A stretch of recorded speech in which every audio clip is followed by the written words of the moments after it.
Hi, this is Zibby Owens, and you're listening to the award-winning podcast, Moms Don't Have Time to Read Books. I'm also the host of Moms Don't Have Time to Lose Weight, and I'm the editor of the anthology, which you should run out and buy, called Moms Don't Have Time to, a quarantine anthology. All proceeds of that book go to COVID-19 vaccine research. And I'm the editor-in-chief of Moms Don't Have Time to Write, a new publication on Medium, and we're accepting submissions, so please send your personal essays there. And if all that isn't enough, you can follow me on Instagram at Zibby Owens, and my website is zibbyowens.com. Okay, now back to this amazing podcast. Maisy Card is the author of These Ghosts Are Family. Maisy is a writer and a public librarian. Her debut novel, These Ghosts Are Family, was shortlisted for the Center for Fiction's First Novel Prize and the Penn Hemingway Award for Debut Novel. Her writing has appeared in the Paris Review Daily, Lenny Letter, AGNI, the New York Times, Guernica, and other publications. Maisy was born in St. Catherine, Jamaica, but was raised in Queens, New York. She earned an MFA from Brooklyn College, an MLIS from Rutgers University, and a BA in English and American Studies from Wesleyan University. She is currently an instructor for the Sackett Street Writers Workshop and a fiction editor for the Brooklyn Rail. Welcome, Maisy. Thank you so much for coming on Moms Don't Have Time to Read Books. Thanks for having me. My pleasure. By the way, I love the name Maisy. Not that you're responsible for your own name, but I really wanted to name one of my daughters Maisy, and I was overruled. But it's like one of my favorite names. Oh, really? Yeah. So anyway, you're lucky. Okay, These Ghosts Are Family. What a debut novel. Oh my gosh. Not only are you getting so much attention, but it's completely warranted attention because it's really beautifully written and unique and awesome. So can you tell listeners what These Ghosts Are Family is about? I'll just hold it up. And what inspired you to write it? So These Ghosts Are Family is about, I always say one Jamaican family, but it's actually about two Jamaican families. So it begins with the family patriarch, Abel Paisley, telling his kind of descendants that when he was younger, he faked his own death and in order to abandon his family in Jamaica and move to America and created a new family. So the book kind of follows the fallout of this family secret between these two families, and each chapter focuses on a different descendant or someone who was close to the family. And it was really inspired by my own family, particularly my grandfather. I was just kind of reflecting. He's a very quiet person, a very secretive person. He actually passed away last year. Okay. And, I was just kind of trying to understand how the choices that he's made in his life have affected kind of everyone and how we can kind of see like his choices reflected in our own lives, whether, even though I didn't realize it till I got older. So does that mean he faked his own death? No. On a ship with a container falling on his head or anything like that? No? Yeah, no, it's kind of, I think what a lot of people will ask, what's true and what's not true. And I would say, everything, 96% is completely made up. It's really the emotions that are, what inspired me, not so much the actions, so the plot is completely fictional. Does that ever annoy you that everybody keeps asking, including me? It's okay. You're like, no, I am a novelist already. Can you stop talking about my own life? I don't know why I always do that because I'm always so curious, like of all of what I read, what was you? And there's no shorthand for it, right? Yeah, because I think kind of everything is kind of you in a way. I think, to make characters more realistic, you'll take something either from your own personality or your own shortcomings, your own family, and try to make it real. And some people are composite characters of people I know in some way. So there are little like subtle details. And I think actually I started writing it based off of early memories that I had as a child. Like there's a chapter about a funeral, and that's actually based off, the ritual of the funeral is based off my memory of my grandmother's funeral when I went to Jamaica when I was like a kid. So there are little details that are, drawn from life. Interesting. In an interview you did with Penn America, you talked about how time is not atonement and how that line has kind of stayed with you. And I thought that was so interesting because obviously in our culture, especially, somebody passes away and everything is perfect, right? And you just kind of brush under the rug anything that was really upsetting or bothering. It's like you can't come out and say, yeah, but like he was really not a nice guy. Yeah. So tell me a little bit about that and how this book helps to form sort of more fully formed characters of people who have passed away and how families need to deal with the aftermath of a complicated person's death. Yeah, I think, my family is very secretive and very like surface, they don't like to say bad things about people in general. And it's just, so I kind of had to like I kind of had to like be a bit of a detective growing up, to kind of figure out who people really were. Like my grandmother passed away when I was very young. And actually, I didn't know my grandparents on my father's side of the family. So it's kind of, I just knew them through stories. And so, I think I pictured them as being like saintly, perfect people. And then, as you grow up and you get to understand your parents a little more, you kind of understand that the way they are and maybe the negative aspects about the way they are, came from their own upbringing and it's not really necessarily their fault. So I think about that too. And especially with my grandfather, he definitely wasn't a perfect person. He definitely did things that caused like a permanent fracture in our family. So I think, he was in his 80s, I think, when I started writing this, and, he passed away when he was 92. So I think, I kind of thought about him a lot when I was writing, and it's like, how do you reconcile this kind of person in your mind that has done so many bad things? But at the same time, as far as I've known him, he's the only grandparent I grew up with. He's been a steady presence in my life. So I do love him, but he's different people in our family. And I guess I can absolve him of the sins he's done to me, but I really don't have a right to do that on behalf of other people in my family. So I guess that's where the time is not atonement. And I think also it's interesting, it's just watching people age. I guess it depends on the person, but some people become so much kinder when they get older. And my grandfather, in his later years, he started to have dementia. So he was literally like kind of like a child. We had to take care of him like he was a child. And so you feel so much empathy, and it kind of makes you forget who they were for the majority of their lives. And so that's something that I kind of reflected on, while I was writing this book.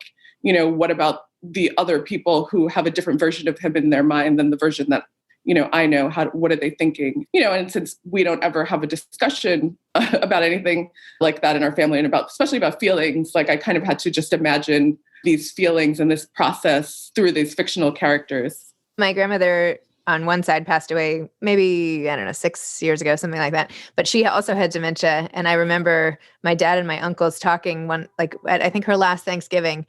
And they were like, "How does mom seem?" And one of them said, "Well, she said, 'I love you.'" And they were like, "Oh boy, she's on her way out." Like if she's going to be that expressive. So it is funny how, true character sometimes doesn't end up with you at the very end. But all these issues are so complicated. And I read in some other piece that it had something to do with your great uncle's death. Is that true? Or I don't know. Did you say that in Rumpus maybe? Or is that even accurate? I don't know. Or not so much. I can't remember what I said. Okay. All right. This is me being so nosy into your life, which is like crazy because I just met you.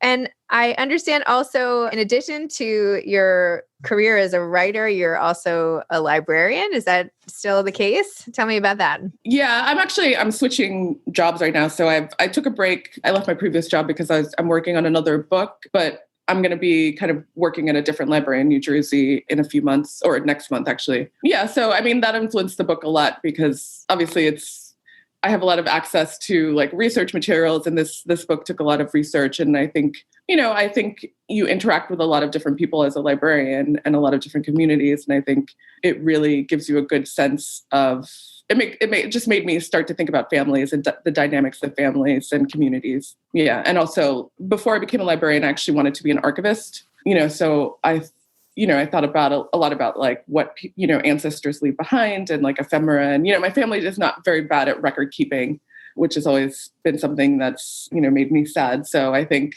I kind of wanted to imagine like if things were different.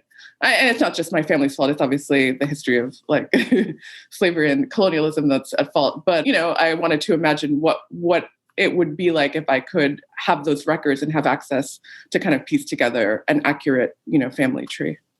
So they don't keep a lot of records and they're very secretive. I don't know. It sounds like there's a memoir brewing in here somewhere. Once you get to the bottom of it. I've always wondered what it would be like working at a library, because it's like such a happy place just to be there surrounded by books and people coming in actively to read and watching people. Like I'm always interested in like consumer behavior and like, why does it make someone do this? So in bookstores, there's all this back end reason why books are positioned certain way, right? Like some publishers have deals or like they have to be in a certain place and I'm not saying this very well. I'm like stumbling on my words, but I think you know what I mean in terms of the marketing on the shelf and everything. So in a library, though, you have full reign to sort of recommend whatever and put things out. How is it like, did you start noticing different behavior patterns of people, or did you test out certain books in certain places, or like, what did you learn from that? I feel like that would be so interesting. Actually, in my last job, I was a teen services librarian. So I dealt with the YA collection and also graphic novels a lot. But yeah, I think, I did test out different books and like I learned a lot about covers for like, what attracts kids to books. But I think the thing that I found most interesting was that, my section of the library was just next to the computer lab. So a lot of the adults would pass through. And I just feel like a lot of adults, I think there's this idea that people have these specific tastes, but I found that like most adults don't even like care. It's like they just see a cover that looks interesting. They pick it up, they read the description, and they just check it out. And they don't really care whether it's YA or who the target audience is. Yeah, and I kind of noticed that all throughout the library. It's just people are just looking for something that catches their eye, that sounds like it has an interesting plot. I don't really think they care that much about genre or labels. I think genre is more like a publishing industry. Yeah. I mean, even YA, for instance, like that didn't used to be YA. Now, if you write a book where you have a younger protagonist, it might get shelved differently than, like was Marjorie Morningstar and some of these old classics, were they YA? Yeah. Like books, right? Weren't they upstairs, downstairs? I don't know. I feel like all these books were just books. Yeah. And I realize that there's also like a lot of adults, like, especially if they're not like very serious readers and they don't read regularly, they tend to just want to read the same authors they've read their whole lives. Like people just come into the library asking for Judy Blume books, even as adults. And like, whatever they were reading when they were in high school, I feel like a lot of people just want to keep reading that author forever. It's true. Well, It's really an investment if you think about it. Right? All this time you're going to spend with somebody. That's why I feel like I like doing this podcast so people can get like an inside look at who the author is before they're like, all right, I'm going to sit down and spend 12 hours on Maisy Card's book. So you get like a little preview and you get like, I feel like people feel like they know Judy Blume in a way, which they probably don't, or they just get so accustomed to it. Are there books like that are there authors like that who are go-tos for you? Yeah, when I think I started reading Jamaica Kincaid when I was in high school. So she's like a go-to author that I still read. Edwidge Danticat as well. I think maybe my senior year or maybe in college, I started reading her. So those are two authors that, whenever they publish anything, I try to read. I had to make a Kincaid on this podcast. Oh, wow. I'm going to listen to that. I'll send you the link. It was a while ago, so you'll have to go digging. I'll send it for her book Party with Ricardo Cortez, the children's book. Anyway, so tell me a little more about your path to becoming a published author. I know you have like multiple graduate degrees. Tell me when you knew you wanted to write and how you got here, really. Yeah, I knew I wanted to write when I was actually like 16 in like 10th grade. And then after that, I kind of, picked a college. I went to Wesleyan. I didn't really know a lot about college. My parents had never gone to college. So I just asked my guidance counselor where I should go. And she was like, apply here. And I went, so there I had more creative writing classes. And actually there I took my first creative nonfiction class. And so that was the first time I kind of started writing about my family because I was writing personal essays and Jamaican characters. So I think that was where the idea of writing a novel like this started. And then after I graduated, I worked for 2 years in a nonprofit, and then I went to get an MFA at Brooklyn College. So that's really where it began. But, it began as kind of separate short stories that I was writing in that program that were all like based on early memories or stories that I'd heard from my mother, about my father, other people in my family. And so I kept writing it. It took me about 12 years to finish it and get it published. I didn't really, I wasn't really in a rush and I was working a lot. And, I didn't know if it would ever get published. So, I was just kind of writing. And so I think maybe like 5 or 6 years in, I kind of rewrote the whole thing so that it was about the same family. All the characters were related. And, I had this idea to make the central kind of protagonist that they orbit around the Abel Paisley character, this patriarch. And around that time, I met my agent, Monica Odom, and the book was kind of half finished at that point, and she kind of gave me deadlines that I really needed, and that's when I finished it pretty, I think over the course of less than a year, maybe like 9 months, I finished the second half, and then we sold it. And my editor at Simon and Schuster was Christine Pride, and it kind of expanded when we worked together. So I added, like, even after it sold, I added another 30,000 words. So it's been a long process. Wow. Well, it must feel good to have it be coming out into the world now. Yeah. What does it feel like after 12 years of work on this? It's like very surreal. It's like weird to, like I was looking something up on Barnes and Noble and I was like, oh, it's just your name pops up and it's very surreal. And especially since we're still at home, so everything's virtual. It's hard to, like, I guess, feel it. Like I feel a little disconnected from it. So in terms of process, when you sit down to write a story or something like that, what does that look like to you? Where do you like to write?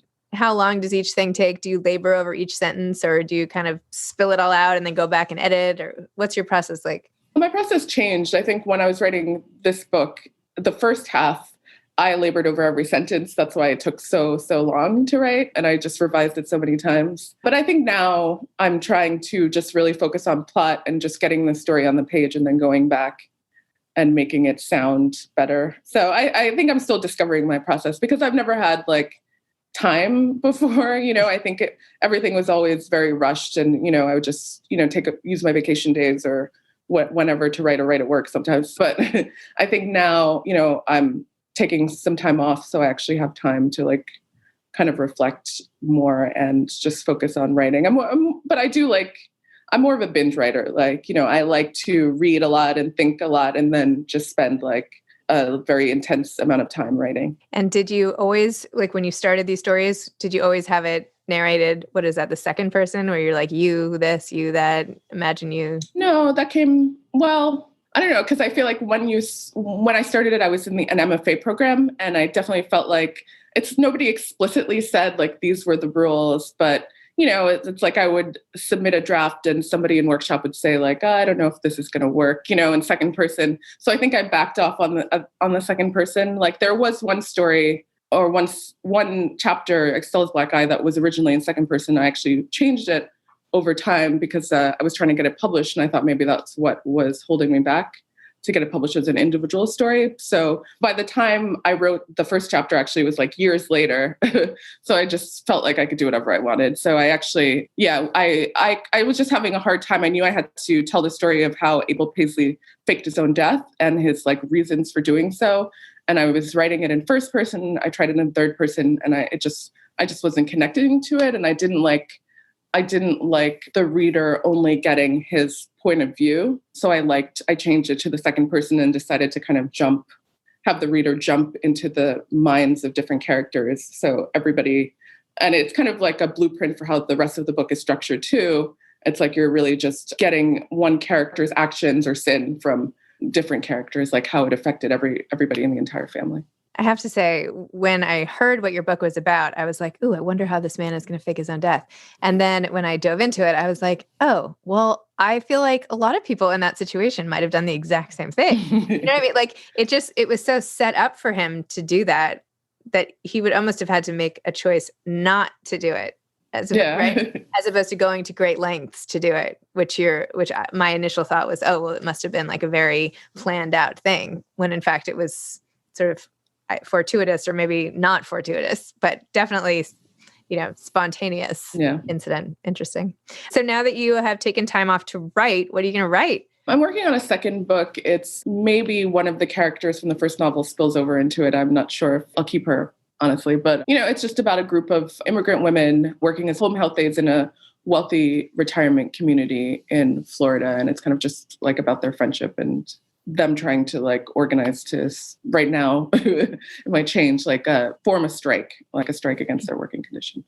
Interesting. I love that. And there's a lot of that in here as well. And the things that the people could be afraid of with men who are a little too handsy and all of that. I'm sure there's a lot of material that sounds great, in other words. Yeah. Do you have any advice to aspiring authors? I think it's okay. It's important to take yourself seriously as a writer and take your work seriously. I think I didn't take myself seriously for a really long time. And that really kind of slowed me down. Like, I didn't think I had the right to, like, dedicate time to writing. And so, that really added many years to the process for me. So yeah, I think, and I thought it was like a cliche when people said that, but no, just call yourself a writer, even if you haven't been published, and, take your work seriously. Maybe if I called myself an athlete, I would actually exercise. Do you think it works? Do you think it works in many areas of life? It's sort of like the aspirational title of anything, right? If you believe it, maybe you'll do it. Yeah. Well, Maisy, thank you. Thanks for coming on the show. Thanks for this fantastic book, and congratulations on all the attention you've gotten so far. Well deserved. Thank you. Thanks. This was fun. Thanks so much. All right. Take care. Take care. Okay, Bye. Bye. Thanks for listening to this episode of Moms Don't Have Time to Read Books. Don't forget to follow me on Instagram at Zibby Owens and at Moms Don't Have Time to Read Books. Also sign up for my newsletter at zibbyowens.com and sign up for my virtual book club and meet lots of authors on Zoom every other week. Thanks so much to Steve and Ryan at Texture Sound for the sound editing. And thank you to Morning Moon Productions for providing this fantastic intro and outro music.